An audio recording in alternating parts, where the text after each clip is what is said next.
Hi everyone, and welcome into the Writers Roundtable. I'm Taylor Stern, joined by Nick Eatman, Rob Phillips, and Brian Broaddus. Last time we talked to you guys, we were talking about some predictions, some early thoughts that might happen for the first few days of free agency. But now that we've seen what has actually happened and transpired, Brian, I'll start with you. Was there anything that shocked you or surprised you? No, not really. And I feel like, though, when you look at this football team, they had a large number of free agents, 21 of them to be exact. And, my theory really on this free agency thing is, though, they're losing guys, but my plan and their plan should be to replace them with better players. And I think that's going to be the case. I think the guys that they've gone out and got, though, that we saw yesterday with the signings that they made, I think you've upgraded at a couple of different spots. The draft will help them. So I feel like, though, losing these guys, I'm not as worried as most people are about what's going on here. Yeah, and you mentioned some of these new signings. That would be the new defensive end, DeMarcus Ware, a new corner in Nolan Carroll. Right. Who else am I missing here? Rob, help me Paya. out. Stephen Paya, defensive tackle. Kind of fills that Terrell McClain spot. Yeah, and I think it's not a surprise what they did, Tay, when you think about it, because what they do every year, what they've done this year, is they sign guys to these cap-friendly deals that fill holes for the team, but don't necessarily preclude them from drafting a guy at that position, or it gives them flexibility with the draft coming up. Not necessarily are they locked into a certain position now, so they can draft as purely as possible, is what Jason Garrett always says. If there's one surprise that for me, it's Terrence Williams being back. I thought the market would be too strong for the Cowboys necessarily, and you saw they've let some guys go because of the money they got. Ron Leary comes to mind, Barry Church comes to mind, but getting Terrence back is big for this offense. Yeah, you've seen Terrence's career this whole time. Yeah. Do you think that hints at anything that they might be able to do with Mo Claiborne or other guys like Brandon Carr?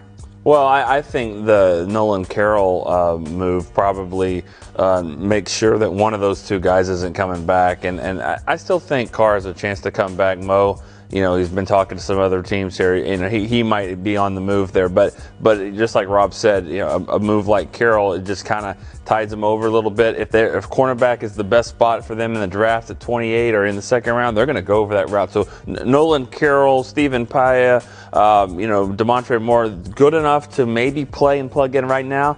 Not going to keep them from drafting that position in the draft. I will say this, though, about Moore, and he's been really an underachiever, third-round pick out of Texas A&M. But you watch his Seattle tape. In that scheme, which is very similar, it's not the players are the same, the scheme is the same. DeMarcus Ware, he had a very good year for Seattle. And you know what? They just got a lot of guys that they have to use on their defensive line that they couldn't bring him back. I think Dallas might have stole one here. Here's a local guy that has been an underachiever, but you watch him play in that scheme, very similar to what he has here. There was some productivity in watching him play. He could help this football team. Yeah, and we're talking about DeMarcus Ware as well, who is a new defensive end. He shared yesterday that DeMarcus Ware was one of his biggest inspirations, the reason that he decided to play pass rusher. I mean, Nick, Rob, Brian, you guys all saw DeMarcus Ware's time here. Can you just explain briefly what kind of impact he made as a Cowboy?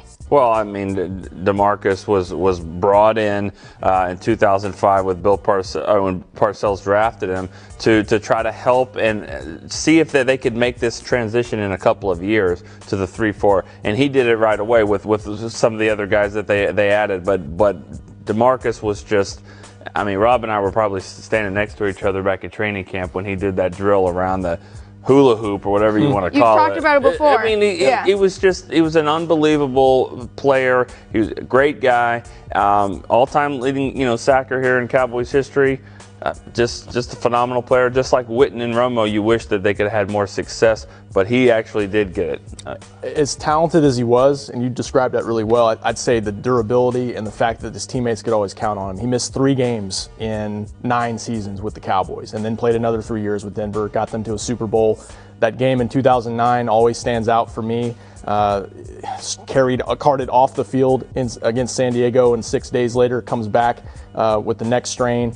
Plays limited amount of snaps and then gets the deciding sack for the Cowboys. To me, that kind of sums up what he meant as a mentally and physically tough player for the Cowboys. Never forget the fight that the scouts had with Bill Parcells over this player.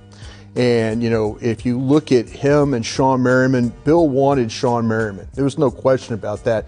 Bill was carrying a big stick in that draft room too, and he was trying to beat us over the head with it. But the scouts stood firm on that one. Jerry Jones had to make a difficult decision. Decision wasn't actually made till the morning of the draft. Bill Parcells was pouting until he got Marcus Spears.